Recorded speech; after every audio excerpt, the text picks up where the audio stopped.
Okay, uh, there we go. Good afternoon, everyone. Welcome to another session of Auxin. My name is Mbongile Twasa, TLA advisor.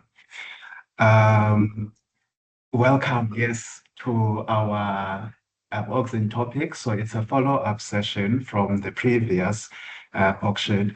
Did I just say auction? Auxin, which Hanelie held on AI literacies and where we are as a university. So today we are going to be looking at AI in higher education, teaching, learning, and assessment, and it's a follow-up discussion from the listed academics at the university. I am going to hand over to my colleague, Hanelie, who's going to be facilitating the session. Hanelie, are you ready? Awesome. Yes, I am. I will switch off the camera briefly just to make sure everything's working on the side. You can see me with my glorious green screen behind me.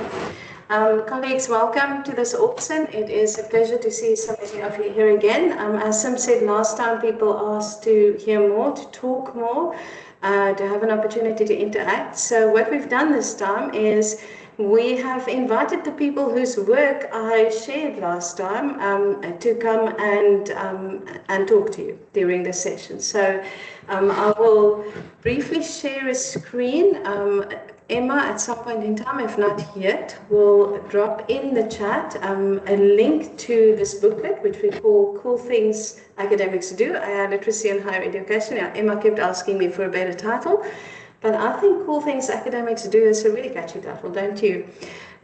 So in this book, we have collated 6 cases of academics at Stellenbosch University who have done some interesting things, integrating AI or bringing AI into the classroom or teaching students around the use of AI. All of them focus on 2 things, I feel. They focus on responsible use of AI and students still learning the necessary content knowledge and skills in their disciplines, and I think all of them have amazing things to share with you. So I am not going to is it only me that I suggest you speak to them first, and I would be very cautious and very forsichtig. Okay, I'm going to unmute myself again. There we go. Back on the air, I believe. Let me know if you can't hear me. All right, so just as a quick introduction, our panelists here this afternoon are, we've got Sharon Milan. Sharon is from the Economics and Management Sciences faculty, and we will share all this information on the CTL website afterwards, so you will be able to go and listen to the Auxin again and read more about all these people. You'll also be able to read more about what they did in the Cool Things Guide. So Sharon, EMS faculty involved with extended curriculum program. Then we have Jody Limpani from Health Sciences, Clinical Anatomy, and she uses AI with both undergrad and postgrad students. We've got, just as I see them on the screen, not necessarily as we are going to run it this afternoon, we've got Herman Skoonwinkel from Economics and Management Sciences, and he will be talking to us about coding applications and using AI and that kind of, or how he integrates that in his teaching in that kind of context.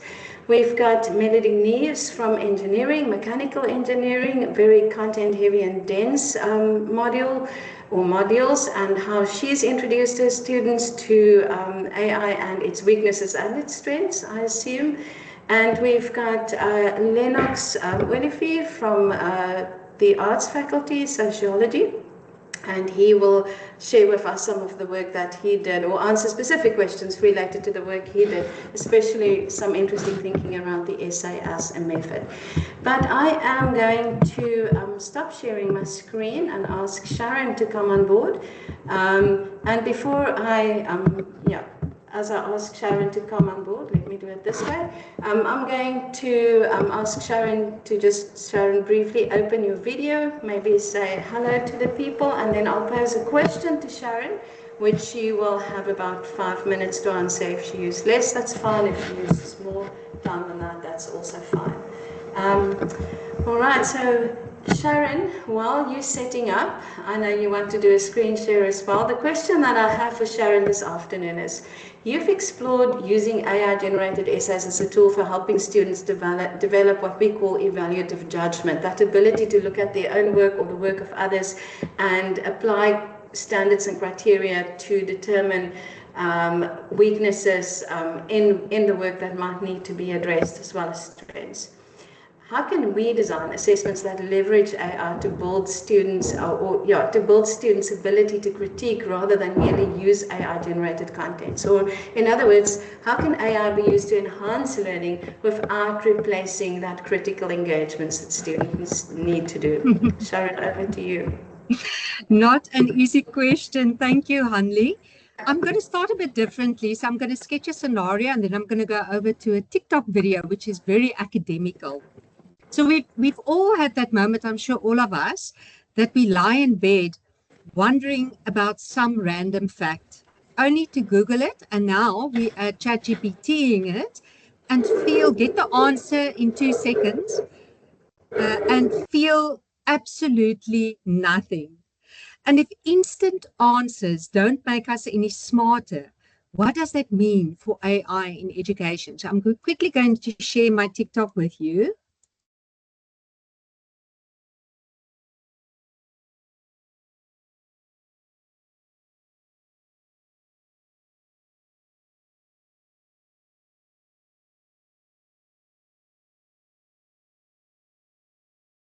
Sharon, we cannot hear the sound.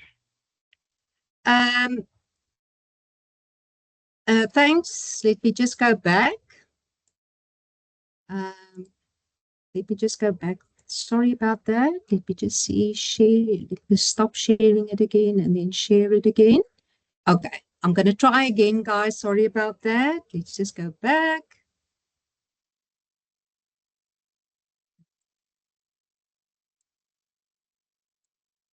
I have Google on my phone now, and it's ruining our lives.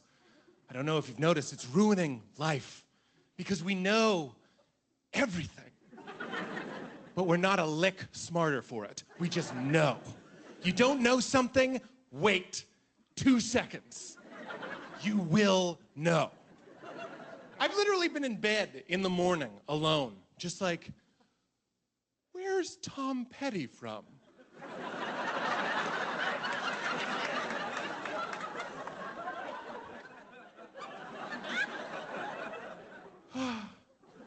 But I feel nothing, because there was no time to not know.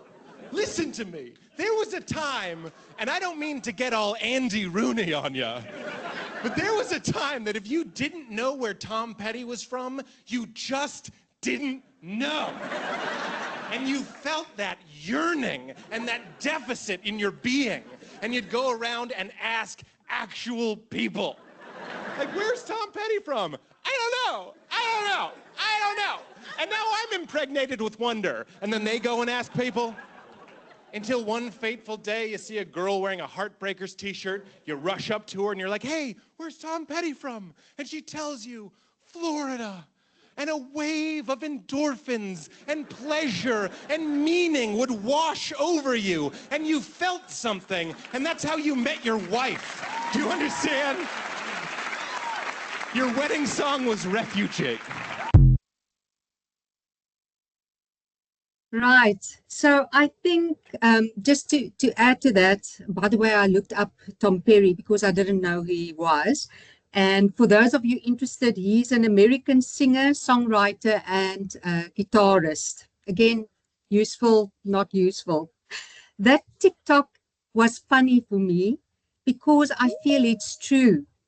We've lost the experience sometimes of not knowing something, of struggling with a question, of searching for answers in ways that deepen our thinking.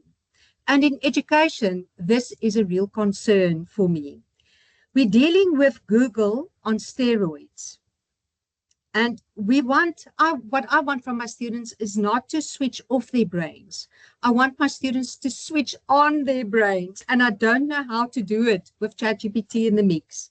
So this is what encouraged me to design my assessments that ensure that AI isn't just handing my students knowledge on a platter, but actually making them think and critique and engage so they don't just know, but that they actually learn. And I believe the key isn't to make our assessments AI proof. I think that is futile. There's AI printers that can print handwriting and it's in pen. There's little cameras in glasses that can literally read a question on AI. So even when students sit in the exam venue, they can override that. So I think AI proof, I've got a question about that. Our students are using AI. It's a fact. The question thus isn't for me, how do we stop our students using AI as a helping tool? But it's rather, how do we make sure that they're learning more effectively, not just while using AI, but also because they're using AI. And this is something I'm currently experimenting with in my own assessments. I'm getting my students to work with AI rather than just accept what it gives them. Whether it is in my class, in my module, critiquing AI-generated essays, or engaging with AI as a tutor, or analyzing AI feedback. And for this purpose, AI literacy is absolutely crucial because our students need to understand what AI is and what it isn't, what it can and what it can't do. And most importantly, our students need to learn how to critically engage with it. We're currently running a pilot study in our faculty using MindJoy. That is an AI-powered learning platform to explore this whole issue. So as part of this, I'm developing Ellie. Now, Ellie, I've got a little photo of her, if you can see Ellie. Ellie stands for the Eloquent Literacy Assistant. And my students have already been introduced to Ellie, and she's going active on the 14th of April in my class. Now, Ellie will serve as both a tutor and a feedback tool for my students alongside their peers. So just like I'd guide my students in my class because I use a flip approach, I'm designing Ellie, I'm trying to design Ellie to scaffold my students' learning, to know hopefully when to challenge my students' thinking, when to offer help, and when to step back so they can figure things out themselves.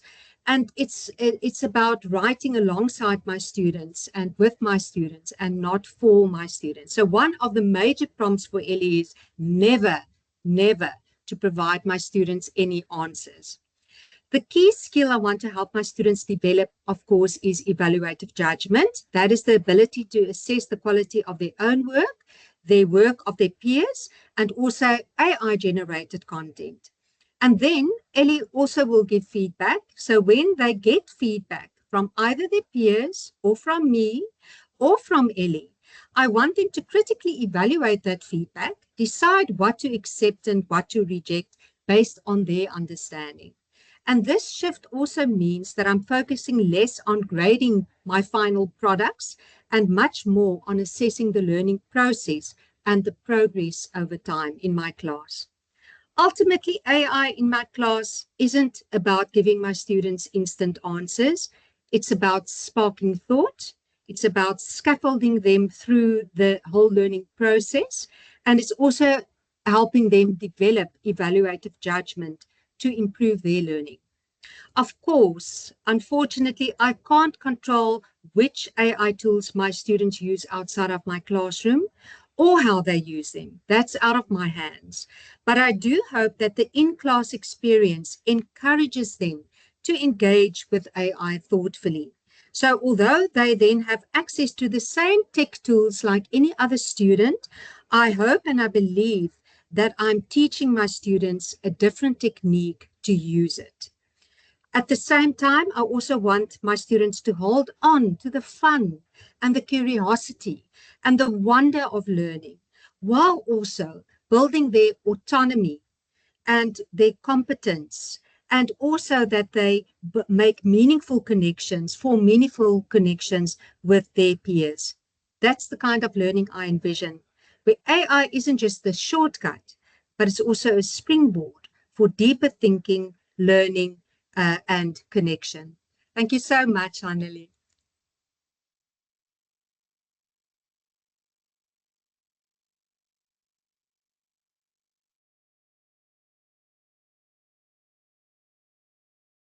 You muted. Thankfully, computers have gotten smart and it's telling me that I'm muted. So we've never done this. Thank you, Sharon. This was very thought-provoking.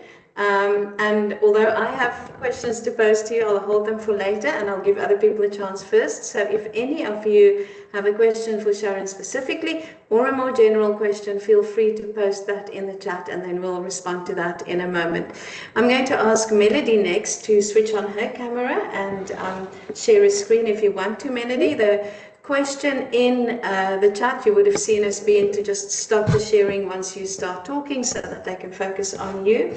And Melody, the question that I have for you is, as AI tools like ChatGPT can generate answers quickly, but they don't always provide depth or accuracy. So from your experience integrating AI into engineering education, how do we ensure that students remain active critical thinkers rather than passive consumers of AI-generated information? So I guess it's a very similar question as the one to Sharon, but now with a more specific focus on a more on an engineering or a STEM environment. Okay, thank you very much, Hanelie. Can I just get a confirmation that you can hear me? I can hear you and I can see your screen. Great, and you can see that question over there?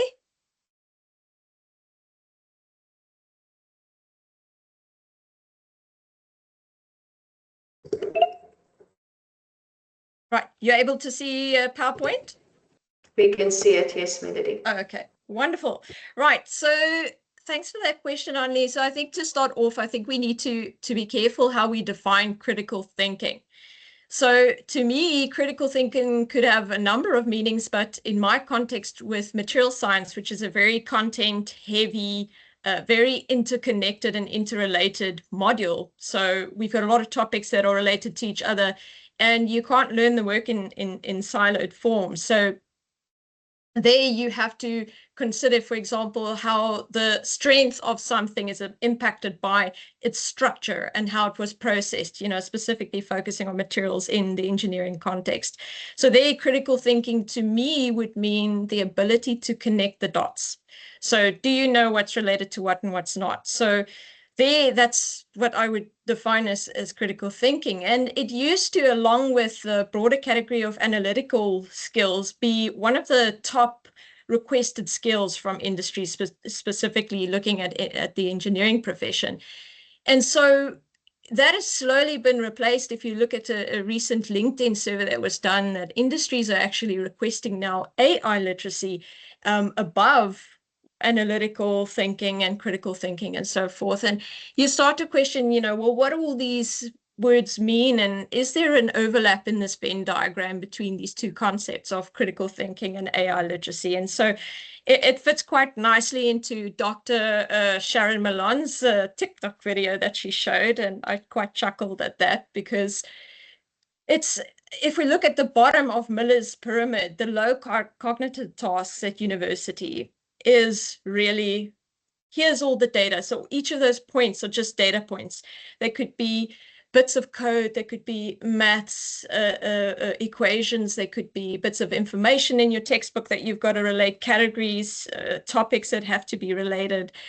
And knowing them or memorizing them is certainly, you know, that is a very low cognitive thing, low level of Bloom's taxonomy that we don't necessarily, with some exceptions, expect our students to do. We don't expect them to memorize the entire textbook. And then you might be questioning, okay, well, how does AI and critical thinking come into it? Well, honestly, AI helps us to understand our knowledge, to connect the dots, essentially. So I feel like AI literacy very much overlaps with critical thinking, and how you achieve that is on two fronts. So how I define AI literacy is it is the ability to ask the right questions. So Socratic questioning. You don't know the work properly unless you can ask a really good question on it. That's why lecturers set up exams and assessments. So you effectively on an AI, in an AI situation, using these chatbots, you need to know how to prompt properly. And that actually does require some critical insight, understanding what questions to ask and how to ask them. So in my case, I asked the students to generate high quality examination level questions that don't just rely on those dots being separate from each other. So for example, don't give me the definition of metals. Ask which metals are applicable in, let's say, a high temperature situation, and what properties to look at. So that is the first part of AI literacy. And I think coming off that is how do you evaluate the answers that the AI provides? And so there you need to learn various resources that we're going to hear about today, how to assess, is the literature that it quotes accurate? Is the arguments that it presents reasonable? In our case, I said, can you cross-reference with the textbook what is correct? What does it disagree with the textbook, and what is out of scope or extra information or beyond what you're supposed to know at a second year level, which is my context.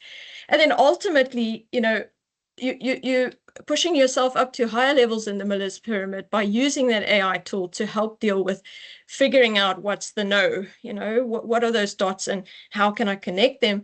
But you can close off this loop by allowing the students in this kind of project to peer assess each other. So you have that kind of onion layers of they have to learn how to critically evaluate an AI, but then they have to critically evaluate how someone else critically evaluates the AI and how someone else prompts the AI, and then feed that back in to their own processes. And in this way, you are slowly exposing them to the both sides of Gemini, right? That's, I guess, why they called it Gemini, the good side, which is helps with the low level cognitive tasks, helps to reallocate the workload to focus more on understanding than just knowing. And then they should also be aware of the limitations. Does it miss some of the dots? Is it connecting lines that aren't there, or are the lines slightly skew? And so that is how I would address that. Thank you. Thank you, Melody. It is, there's so much coming up, but I think what you just shared around the expectations in the workplace that people will bring AI literacies is something for us to not forget, not assume that this thing is just going to go away. Or the other side of the spectrum, I think we generally find two sides here. We find people that adopt and integrate immediately for the benefits it can bring, or we find the people that tend to say, stay away, we're not going to touch that. But I think what everybody here is going to share today is about finding that space where we figure out how we interact with it. And we're all literally just still learning how to do that. So thank you for that. As again, feel free, everybody, to post any questions for me in the chat. I'm going to ask Jody then to open her camera for us. So Jody, as I said, is from the Division of Clinical Anatomy, and she has used AI with both her undergrad and postgrad students. So Jody, as soon as I can see you on the screen, I will pose a question to you. Oh, there you go. You just on a different screen for me. So Jody, the question I have for you is, how can AI be leveraged to support student learning in content-heavy disciplines like anatomy? So it's also complex, it's also content-heavy like mechanical engineering, but different to that, without undermining deep learning and, in your case, professional integrity, which I guess holds for engineering as well. Oh, thank you so much, Hanelie. So the discipline I teach is anatomy, and at the onset, students are dealing with a lot of new terminology. They're basically learning a language, and then they are learning about a whole structure in different parts. So they don't only need to know this is that, but we also expect them to be able to identify these structures, to tell us what these structures do. And often the question we'll get asked by students is, okay, so what do I study? Because there's just so much that you've told me or you expect me to know, but what is actually going to be assessed? And eventually when I saw the onset of AI coming into higher education, I was like, okay, but how can we use this to help our students? how can we use this tool, like so many other learning technologies which are available, to strengthen their curiosity, to strengthen their capacity to learn, not only to be limited to meeting the requirements of the course, but to push the boundaries a bit further. And with my undergraduate students, that's exactly what I did with them, in that I gave them all topics related to the respiratory system, and then I asked them at the basic level to fact check the AI. But they went further into going into, okay, in future, I'll be a speech therapist. So what does AI know about this procedure I need to do? What does AI know about the different diseases that I maybe see here in South Africa? And how can I use this to study? So it was really fun to get students to be curious about the topic that I was teaching them, and to also get them to start directing their own learning. So if they had something that interested them, they could then follow up and speak to the AI. They could also then also identify their gaps and clarify concepts. And many of my postgrads now are doing this quite a bit in terms of their test preparation, how they use AI to test them beforehand, before an assessment, to see what they are missing.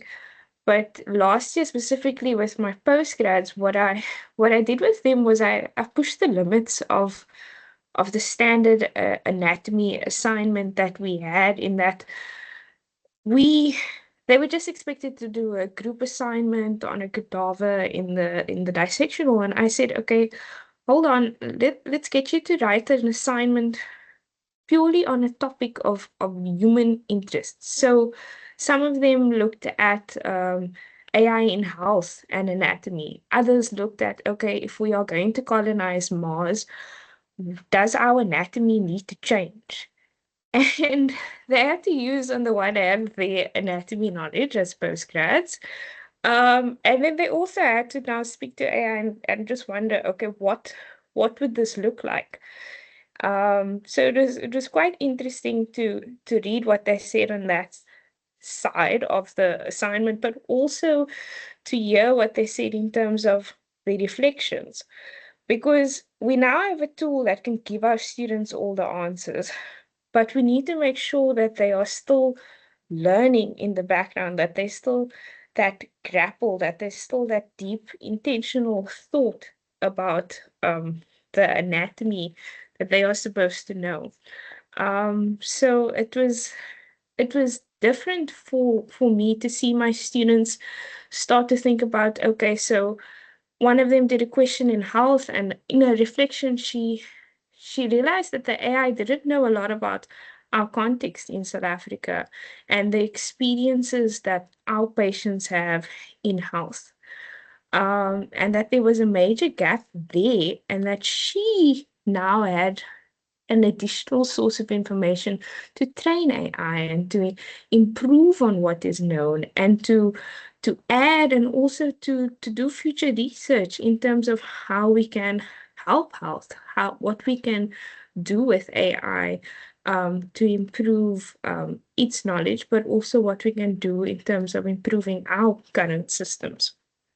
So it was really a wonderful process to see what my students did with AI and move out of the mold. But yeah, thank you, Hanelie.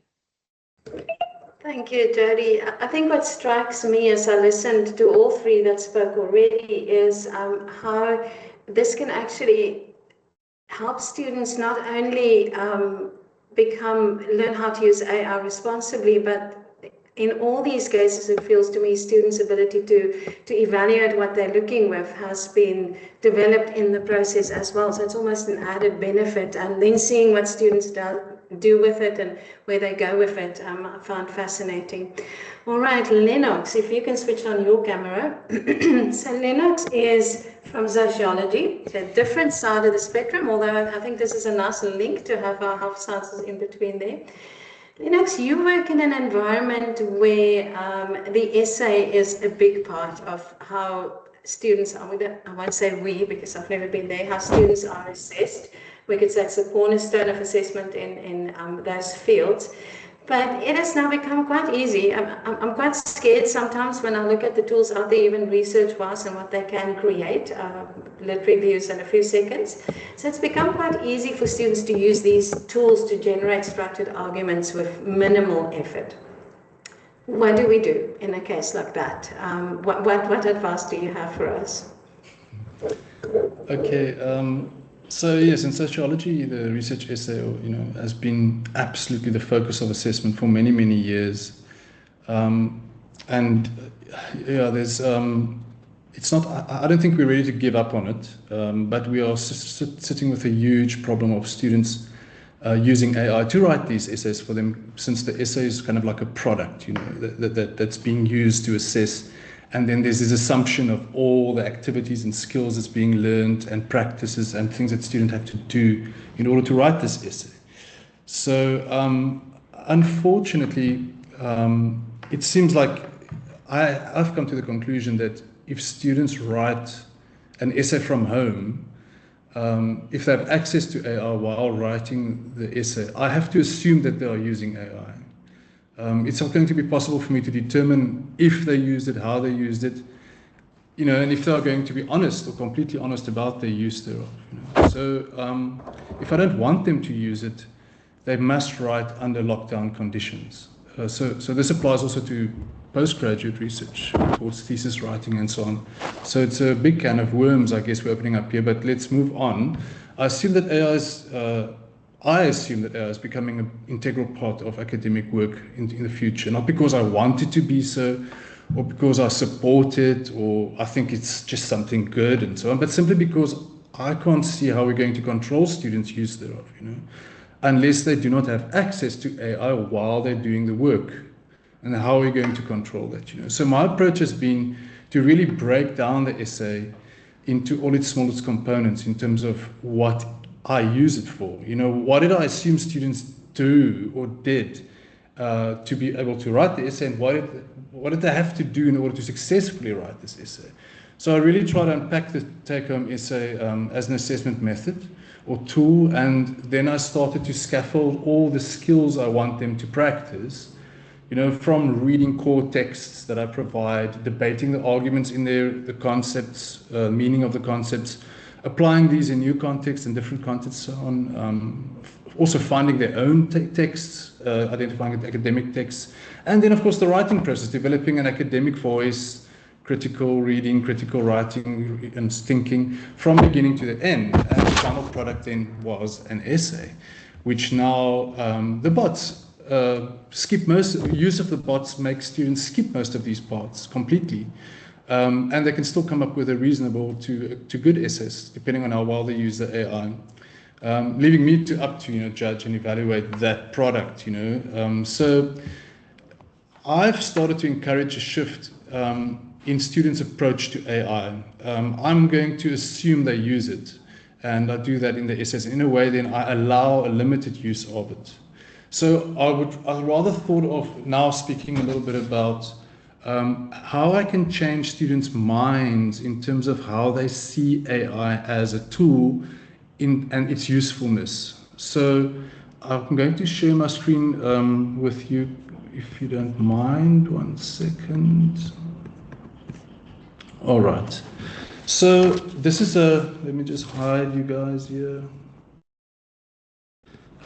This is a framework that was developed by Carlo Inco, I think, and I got this from Bouchard last year. And it's basically a framework that defines or explains 5 roles, new roles that students need to learn, if they want to start using AI tools effectively, and not just as a tool to write an essay for them or to write text for them. And and also in order to continue doing critical reading, thinking, and writing skills, or developing those, and maintaining intellectual autonomy. So the first one is being a flow director. Students need to be able to think of AI as part of a cognitive kind of orchestra, where they direct the flow between their own independent thinking and AI-generated insights. This must be part of the AI literacy that we train students to be able to do. The key is knowing when to step in and take control, and when to let AI assist in generating ideas, structuring arguments, and refining your own writing, to be able to know when the right time is to do this. So this ensures that AI enhances rather than replaces their reasoning and their own academic voice. The next one is pattern spotter. AI-generated content obviously can be useful, but it's not always accurate. It's often very biased. And as a pattern spotter, you develop this ability to distinguish between helpful and misleading. So this means you should be able to critically evaluate all sources of information, but definitely always cross-check AI responses. When refine your judgment and your methodology to decide on what you can trust and what information should be challenged. So this pattern spotter role helps students recognize the predictable way AI generates responses. It often includes repetitive reasoning, formula type phrasing, overgeneralizations, and so on, and even also misinformation. So because AI work with predicting probable text patterns rather than understanding meaning, its outputs can be very biased and misleading. Students need to learn to identify these patterns, regardless of how well it sounds at first glance, and to develop critical judgment of information, not just AI information in general, to be able to assess AI's usefulness and the outputs that they receive from it, and distinguish between insightful content and just well-formulated but often superficial responses, right? So this requires I would say, a significant shift in students' positioning towards AI-generated information. Instead of just seeing AI as a quick source of instant expert knowledge, to rather see it as one source or another source of information that can be useful or not, where checking our information is one part of their research process. And the more they use AI, the easier I think it becomes to spot these text patterns. And then often when they spot it, or when you start to spot it, it indicates one has reached the boundary of the usefulness at that given point. Well, then the next one, boundary setter. AI should work within very clear, defined ethical and academic boundaries, which will differ. Undergraduate versus postgraduate will be very different. This role involves in students becoming aware and able to set limits on AI use to avoid plagiarism and, of course, safeguarding sensitive information.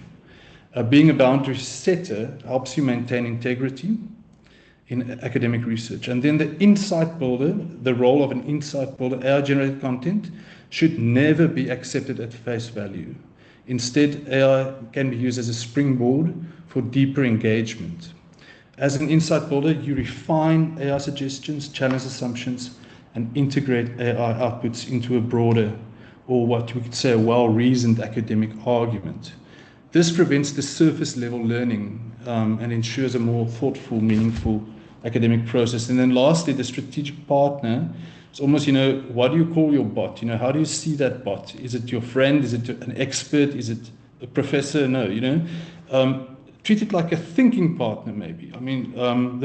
This kind of role encourages dialogue with AI, questioning its assumptions, using it to expand and challenge your own thinking. By taking this approach, I think one can actively shape the AI's influence on your work, rather than just passively accepting its outputs. So these roles, I think, is important because it emphasizes, wisdom. I'm not so crazy about the idea of wisdom, but at least wisdom over technical expertise only, ensuring that AI enhances human insight rather than just replacing it, a shortcut or a way to cheat. By adopting these 5 roles, students, I think, can develop critical AI literacy and can learn to maintain their academic integrity while cultivating deep learning skills.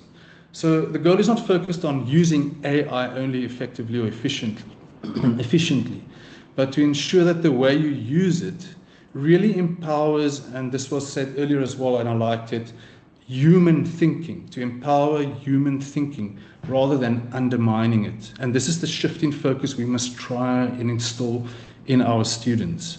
If they master these roles, I think they could become more equipped to navigate AI-driven academia with more confidence and also making more informed, ethical, and insightful use of these tools. So that's where I'm going to stop for now. Thanks. Thank you, Lennox. Again, very insightful, but you made me remember in the early days, people spoke about the eloquent rubbish that it produces. So part of the work, what everybody said has been to spot the eloquent rubbish. But without further ado, I'm going to ask Haman, who's last but by far not least, to open his camera and microphone. Haman, welcome. Good to see you here. So I'm going to rush right in because I want to give you enough time as well, and then maybe have time if there is a burning question to take it. You're in fields in finance or in economic and management sciences, and in fields like those, in areas like what you teach, AI and automation, AI-driven decision making can play quite a role. But I imagine key to what you do as an academic is to ensure that students, just as all the other people, don't just rely on it. And I thought your way of helping them learn, especially how to communicate effectively with AI, was very intriguing. So the question I have for you is, within this context and of your experience, what skills is it that you think we need to emphasize or prioritize to help prepare our students for a future in which AI is so prevalent?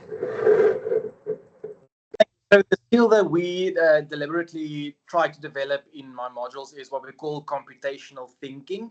Now, computational thinking in a nutshell is basically the ability to communicate your problem to the computer, and then it will then solve the problem on your behalf. Now, they say that in exercising computational thinking, you perform a few steps. First, you need to identify the problem to be solved, and then subdivide it into sub-problems. And then you have to find shared characteristics between these sub-problems, find what's relevant, what is not relevant, and then finally build an algorithm that is communicated to the computer so that it understands all of that and then solves the problem on your behalf. And you might think that in an automation or a programming environment that it means that you don't now need this computational skills, but in fact, ChatGPT or any other AI tool will only really assist with that last tool. It can assist you in generating the algorithm, but you still need to perform those previous steps in building the prompt so that ChatGPT can truly understand what is the problem to be solved. So you still, and you could say especially now in this AI environment, it's such a valuable skill to be able to identify firstly the problem to be solved and then effectively articulate that problem. And I feel like maybe in traditional assessments, we don't really focus on that enough, especially if it's like short fragmented questions. For 2 marks, do this. For 3 marks, do this. We already give them the problem to solve, so they don't really practice in identifying problems and articulating problems. So what they do is they do these tasks with big problems with unstructured data where they have to go and develop these automation models using ChatGPT. So they have to communicate these problems to ChatGPT, and then the code that is generated by ChatGPT will either work or not work. And generally for a few times it will not work, and they have to go and figure out why does this not work by go and looking at their prompt. What did they maybe communicate incorrectly? Also by looking at how did the code act, like what happened when you implement. Was it just an error message, or did it work on certain files but not others? If it worked on a certain data set but not another, why did you communicate incorrectly in terms of the generalizability? So that's also a very important skill, I feel, is to be able to generalize a solution that it will work on any given data set. So you have to go and determine yourself first. How can a file look different from one another? What will always stay constant? Like something will always be there, it will always be this length, but this can vary. All these things they have to go and determine themselves and then communicate that to ChatGPT effectively to deliver in a solution that will work for them. And because they continuously, like, it doesn't work, try again, try again, try again. What's also nice about this process is this immediate feedback that they get from ChatGPT, in the sense that the code immediately works or doesn't work, instead of waiting for your test coming back after weeks and then getting the memo, check what you did wrong. They get this immediate feedback, learn immediately from their mistakes, and it's iterative. So they try and try again.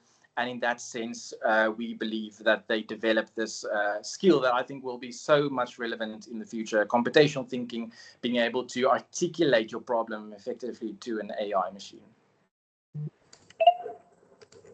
Aman, thank you. Thank you so much for that. So what I'm going to do is I'm going to open the floor now. So if anybody has a question which you've not typed in the chat, you just want to put up your hand, we'll allow you to raise the question.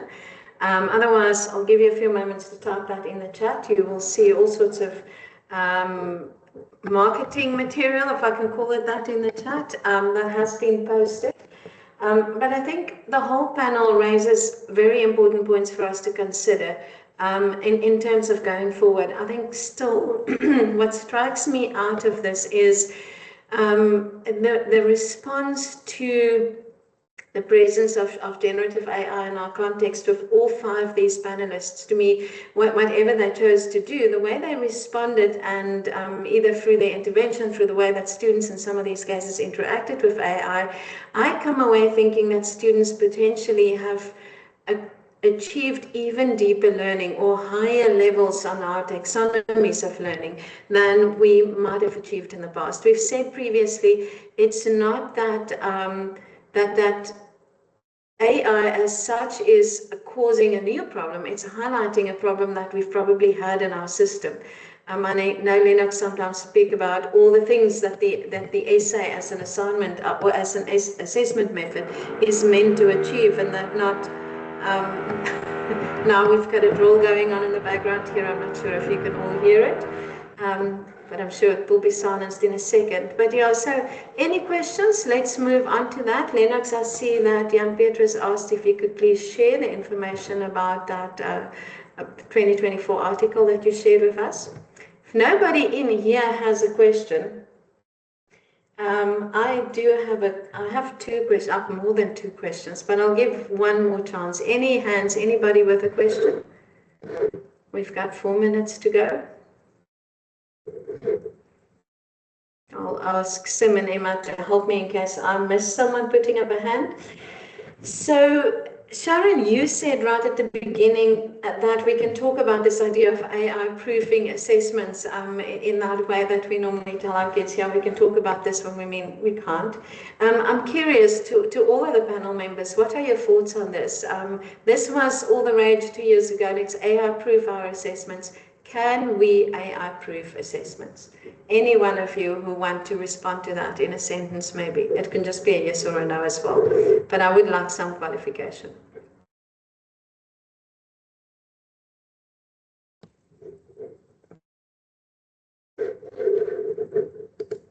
Yes, Sharon. Yeah, I think it's futile. I personally think it's the tools are there.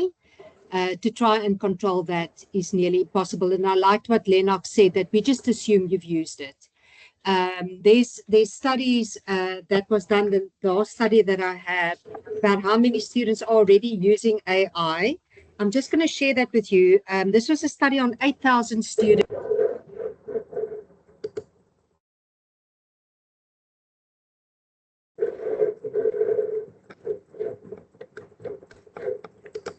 Sharon, I think we've lost your sound.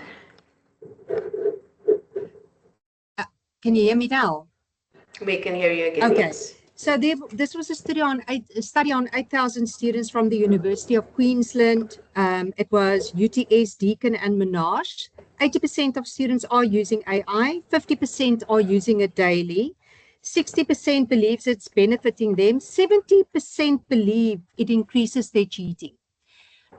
So there's just, if you look at these detection tools, it's firstly, how do you know that tool is reliable, which we already saw is not.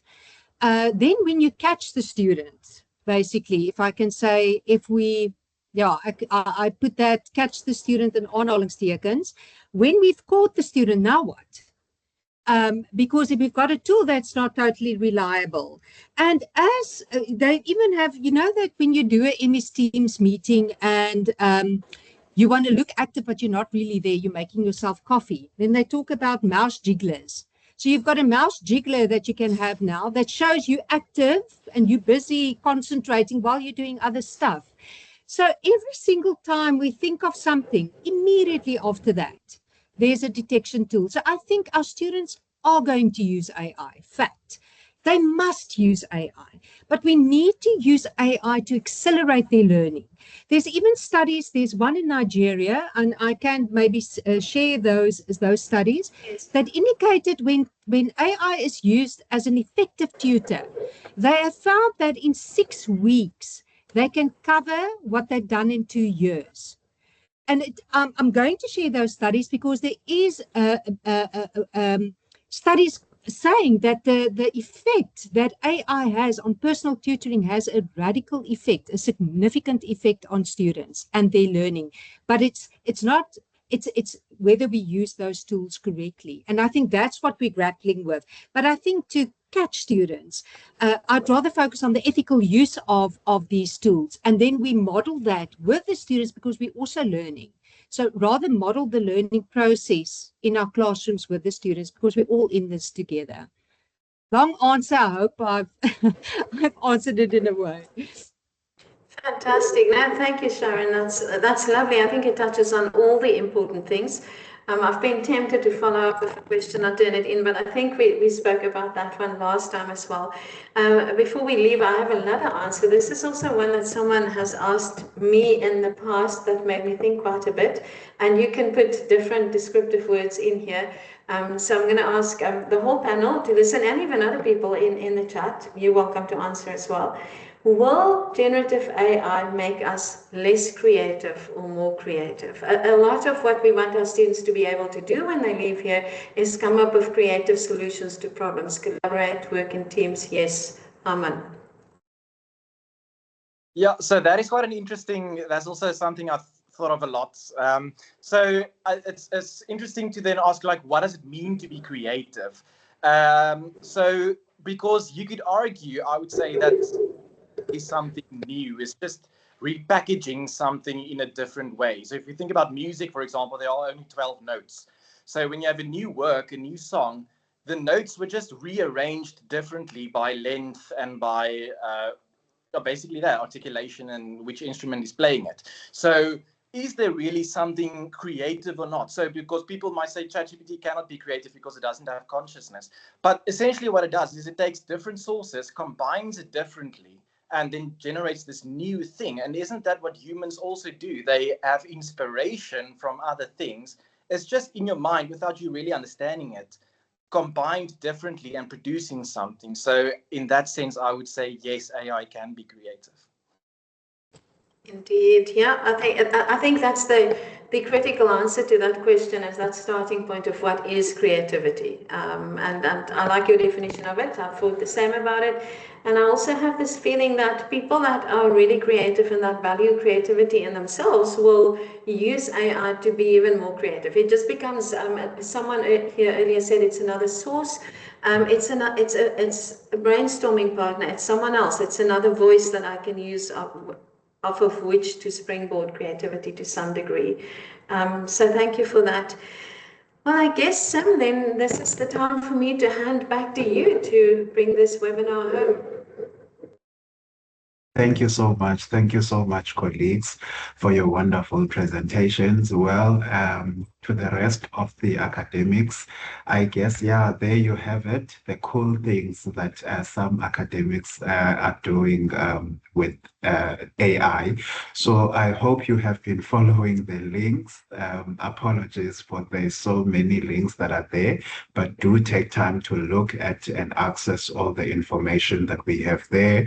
There was also a very interesting questionnaire that was put up. If you missed that, it is still running in the chats, where they are asking whether if you are still interested in this topic and in what form you would like it. So I think that's a very important question that you can go and give them feedback on. You can also give us feedback on the overall session, today's session, and we will be sure to share it with all the presenters.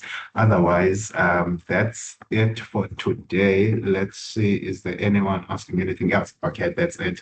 Colleagues, thank you so much. We will see you on the next Auxin in April now. Bye-bye.